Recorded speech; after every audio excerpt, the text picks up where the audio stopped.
14. Firewater burnt. It's Friday, again. We're commemorating one of our dead friends, again.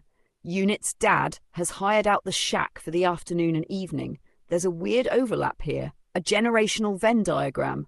Massive knows Muttley. Massive knew his boy drank here every weekend. Apparently 25 years ago, so did Massive, and the new metal generation of alt kids who saw in the millennium here, back when it was still a biker bar. So it meant something to Unit, it means something to his dad, to his mum. They used to come here on dates, sheesh, and it means a lot to us. Even still, Peachy, Gavid, Unit. The 5 of us remaining only really have this place and the library to call home. We arrive at the shack in the clothes we wore to Unit's non-party. The same finery we prepped for a celebration that never happened. Glitter, eyeliner, sparkles, and good intentions.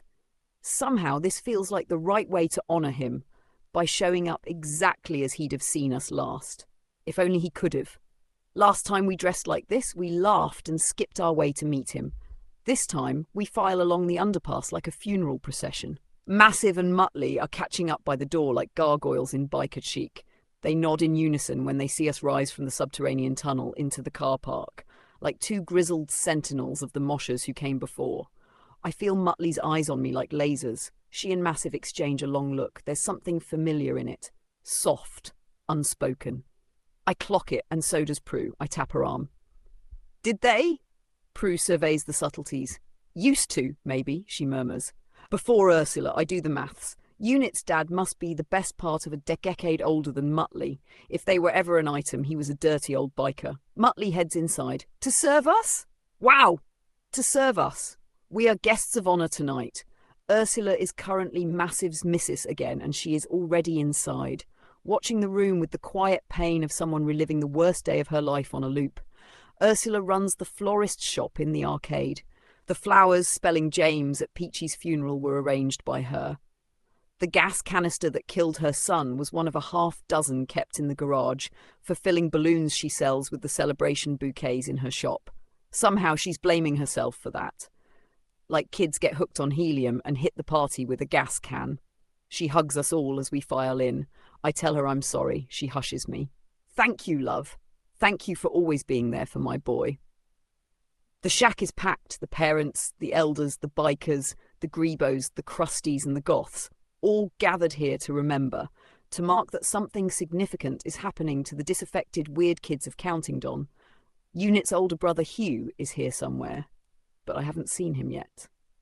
O Lord, who art on high, who has made the blades of grass and the tiny things that creep therein. That's Unit's iPod. Echo gave it to him, of course. It's plugged into the mixer between the decks. They're playing his playlist. We all know this one. Michael Palin doing a guest spot with Motorhead, Blessing, from Rock and Roll. As Palin vikers on about hankies and cricket, Unit used to mix in the big sinister intro from Left Behind by Slipknot. It works a treat. And here we are, Unit. Those left behind. There he is. Hugh is back there talking to Hank the DJ.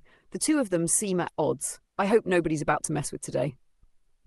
Vincent is leaning on the bar, looking too cool for his own good. He straightens when he sees Echo and lowers his sunglasses. Looking sharp, Shadow Girl. Echo offers a tight smile. Don't flirt with me today, Vincent. But it's Bats who answers for her. She's 17, you goblin. He raises both hands in surrender. Compliment withdrawn. Jesus. Still, I see a glimmer of something on Echo's face. Confusion. Flattery? Maybe she doesn't know how to take it. Maybe she doesn't want to. The shack smells like old leather and newer grief as it fills up. Dry ice machines wheeze half-heartedly in the corners, unsure whether they're part of the atmosphere or an omen. The dirge on the speakers sounds like something dragging itself out of a swamp. Is this 9 Inch Nails? I ask Prue. She shrugs. I dunno, but Unit would have loved it. Fear Factory! Hollers a nearby mosher, racing across the room with their Dio horns raised. Prue smirks. I do believe it is Fear Factory, Rachel. I nod. I am in your debt, Melody. With our usual table occupied, I prop up the bar reading the back label on my beer bottle. Trooper, blah blah. The Battle of Balaclava, blah blah. A premium British beer? Does Miss Park drink premium British beer? Does she listen to Iron Maiden? As the day turns to night outside, it's already dark, loud, and packed inside. The industrial grind of Fear Factory gives way to Superhero by Faith No More. Unit loved this one. Leader of men, get back in your cage, will you be one of them? The pack has fragmented across the building. We orbit each other in loose, nervous loops. Twink keeps nearly lighting a cigarette indoors through sheer kinetic energy. Monk is deep in conversation with Pond Life and Jimmy Pockets when I see Pockets point toward the door. Monk cranes his neck, expecting a confrontation. He's not wrong. I spot him at the bar and see Monk tense in front of me. What the fuck is he doing here? He mutters as Prue and I reach his side. Scotty must have invited him, Prue says under her breath. Is this going to be the thing? Too simple. Still, that shithead should not be here. Especially not today. Bouncer's here, with Scotty. The boy who found Peachy in his car. Unit and Scotty were friends, but none of us have time for Bouncer. Knowing about year 9 now, I'm hyper-aware this is a tinder box. Across the room, Twink's loudly speculating again. DIE has to be, right? Nobody takes that seriously. What is he? A trader? I bet he's been getting his morning glory well and truly in the story. Probably undercover, probably not even for work. You can tell. Prue folds her arms. The police don't care, they never have. They're not protecting us, just managing the fallout. Superhero ends. I'm 3 bottles of Trooper in. Davidian by Machine Head tears into the congregation. The normies are thinning out now. Massive's biker crew are reliving old times, comforting the big man, or just standing around looking hard. There's Hugh, Unit's much older brother, talking to Scotty. Doesn't look like he knows Bouncer that well. Bouncer looks like the third wheel.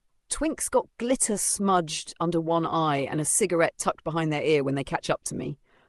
At least the playlist's miserable, they offer, looping an arm through Echo's. Suits the occasion. Echo shakes her head, continuing a conversation I wasn't part of. It's someone inside, a member of staff. They hate us for our weirdness. They want us to disappear, to stop asking awkward questions. The faculty just want us to play sports, win trophies, and fuck off to the factories at 18. She's looking a little wasted. I need the loo. Keep it real. I gotta break the seal. Echo, you coming? Echo takes my hand. We head to the ladies. More than anything, I just need a moment with her. Echo, you good? She glances around the dive bar bathroom. Stickers, piss-tinged light bulbs. I'm not sure, Riff. I hug her. I know, baby. Me neither. She stands frozen while I use the cubicle. She's still in the same place when I come out, staring at herself in the mirror. Echo, you with us, doll? She looks straight at me. Do you think I look like my mum? I blink. Not what I expected. I've never really... I join her in the mirror. Your mum's not this hot, is all I can think to say. We exit the bathroom and it's all changed. Nobody's where I left them. I spot Prue at the bar with Muttley and Lizzie, the nice police lady. She looks like she's giving them a hard time. Lizzie's off duty, but still wears the weight of her job like a uniform. Dark jeans, a neat jacket, something clipped to her belt. She's sipping something devoid of colour. I can't tell if it's safe or dangerous. I slide up beside Muttley. Hiya, kid. How you holding up? She asks. I still quiver a bit when she calls me kid. Can I get a Trooper, please, Mutt? She reaches for the bottle, pops the cap on the wall opener, then pauses. Take it a little easier, Riff. That's 4 in an hour. You're going to get into hot water, babe. She gives me the beer. Suddenly my cheeks are on fire. She called me babe. I'm in a tiz. Muttley. I say her name, but I've got nothing. Echo fills the silence. Blackcurrant cider, please, Mutt. She smiles and touches my hand. Tell her what I told you. In the same movement, Muttley pours her drink. So, Prue says, arms folded, you showing up here as a friend or a copper? Lizzie blinks. I'm here for Unit. He was a decent lad. His dad's a decent man. Twink sidles over, grinning. You look hot tonight, Officer Friendly. Lizzie half laughs. Not while you're in your morning wear, Twink. With a nervous flick at the cigarette behind their ear, Twink babbles. Who said this is my morning wear? This may be my sleuthing attire. I could be investigating. Ever caught your boss cottaging in the town loose? Just asking. Lizzie pulls back. Jesus. You're unreal. Prue presses harder. Maybe you should adjust your perspective on what's real and what isn't. 2 months ago, I came here on a Friday night with a group of friends. Since then, half of them have died, and we keep getting counsellors and condolences. Everybody's convinced we're just the troubled teens you can't reach. Nobody is asking why. Why are all my friends dying, officer? Kinyazi looks rattled. I expect Muttley to step in, but she doesn't. She just gives Lizzie a hard stare too. Does Muttley believe in the 89 theory? Prue? It is Prue, isn't it? Prue nods. Good trick, I think. You've got her cooperating without realising. Prue, honey, I'm so sorry for all that's happened. To Peachy, to David, to Liam. Prue flips the balance. David and Unit to their friends. Lizzie nods, rumbled. David, Unit, your boys. I don't want any more of you to join them. This community is my work, my life, my love. You kids, this place, it's a beautiful part of that. Twink snorts. This place? Beautiful? Fuck off, no offence, Muttley. Muttley nods. None taken. Communities need all sorts of spaces, Lizzie continues. Parks, clubs, bars with live music stages. I remember when Unit's dad used to come here last century. I remember when Muttley got the licence. Countingdon's less of a place without the shack and the people in it, Prue. I include you in that, love. Prue suddenly looks small, lost. Then listen to us, Lizzie. I'm listening, my dear, Lizzie says. I'm listening. Echo explains the 1989 theory. Lizzie listens, takes it in, even asks a few questions. Then she turns to me. And you, Rachel. Riff, what's your theory? I look hard at the floor. I don't have a theory right now. I just want it to stop. That's all I can say. Prue hugs me. Echo too. Lizzie thanks us for our time and turns to talk with Muttley. We drift, looking for the others. Across the room, Massive is crying. Hugh's beside him. They're at our table, surrounded by biker friends. I glance back at Muttley. I'm sure gazing at her a lot tonight. Time was, kiddo, she says. That table wasn't yours. That table used to be theirs. I nod. Is that what Unit would have looked like in 25 years? Were you friends back then? You and Massive? Muttley straightens. He looked out for me when I was younger than you are now. I can see that, I say, and instantly blush. Twink's still hanging around Lizzie. You know what I mean. Maybe playing the long game, cottaging for clues. Lizzie looks genuinely confused. We can smell our own. Lizzie, you should know that. Lizzie scoffs. That's disgraceful. Diabolical. Twink shrugs. So is murder, babes. There it is again. Mouse is here, sweating through his Warhammer hoodie, hunched near the sound desk. Echo joins him, headphones half on. There's something in the backups, he hollers, but it sounds like a whisper in the din. The group chat history, it doesn't line up with the handset timestamps, like someone else was ghosting messages, remotely. Echo nods. We know that already, don't we? Mouse shakes his head. Not sure yet, but the login used a school IP, admin level. Weird. Echo's listening to everything at once, so am I. For a second, I forget myself, forget why we're really here. Then I see Ursula, Unit's mum, watching us from the corner, pale, still, beer untouched in her hands, eyes full of old knowledge. I look away. Muttley doesn't. She watches Ursula with a strange intensity. An acoustic guitar plays slow and languid as Burn fades out. Some folks get it right away. The roof is on fire. While I try to recompose myself, I look around for my heart. Prue. Where is she now? She's running into the dry ice. She's screaming. I see Echo and Monk, just silhouettes in the fog. But I'd know them anywhere. In they rush, body language all wrong. This isn't a wall of death. This is trouble. Ah! It's found us. Fuck, it's happening. Bouncer was standing too close to Echo. He muttered something cruel, callous, unforgivable. Echo broke like a china doll. Monk threw his drink in Bouncer's face. Pretty good shot, but the splash hit 2 or 3 others too.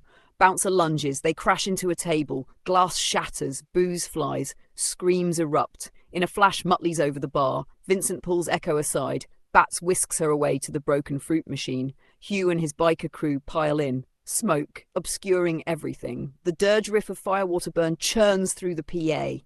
Thick, black, curling down the staircase from the mezzanine. Someone shouts, "Fire!" It's not part of the song. I feel it catch in my throat. That's not dry ice, that's real smoke. I'm woozy drunk and short on air. The room tastes like charcoal and I'm dizzy, and that stupid fucking song just keeps on going. The roof is on fire. Someone slams into me. I hit the floor. Boots kick past me in every direction. My hand is trodden on by a passing horse, I think. Yikes, that hurts. When was this floor last cleaned? Oh shit, it's down here on the filthy linoleum. I see it for the first time. Red embers falling from above, flickering onto the dance floor. The roof is on fire. A million thoughts hit me at once. Prue, go! Echo, get out! Massive, Ursula, get your boy! Where's Monk?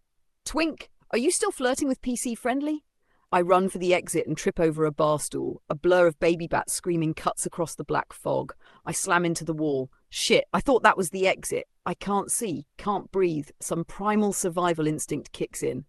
Focus, Riff. Focus or you're going to die. I try to stand. Baby Bat's legs are inches from mine. I grab them, drag her to me. On one knee, I stagger toward the foyer, hauling an unconscious girl behind me. Near the entrance, I see Prue running back in. She's calling my name. Prue, honey, I splutter. Are you coming back for me? She nods until she sees what I'm dragging. Help me get her up, Prue. She lifts Bats by one arm. I take the other. As we break through the smoke, we find them horrified, familiar faces. Bouncer's laid out on his back, blood on his face. Lizzie's tending to him. Echo is with her mum. Massive cradles Monk, semi-conscious, writhing like an eel. Ursula's on the phone. Mouse and Jimmy Pockets take Baby Bat from our arms. My vision fuzzes, my eyes sting. The smoke is clawing its way inside me. Echo runs to our side. She hugs us both. Prue! Riff! She shouts. Mouse finds Echo in the shuffle. He's coughing hard. You need to know this, he whispers. The phone thing. Unit, I've got something. I blink. What something? Echo asks. He wheezes. The messages. Something's changing. Ghost timestamps. Origins still shifting. Echo nods slowly. Still following? He shrugs. Too early to say, but yeah, trust no one. Muttley emerges, carrying one of Massive's biker mates like a rag doll. Hank follows her out, dragging Hugh behind him, gasping for air. A deafeningly loud explosion tears through the building. A ball of fire erupts into the Countingdon night sky. Debris rains down on all of us. It's like hail, but hot. Monk. Prue. Echo. Twink? Where the hell is Twink?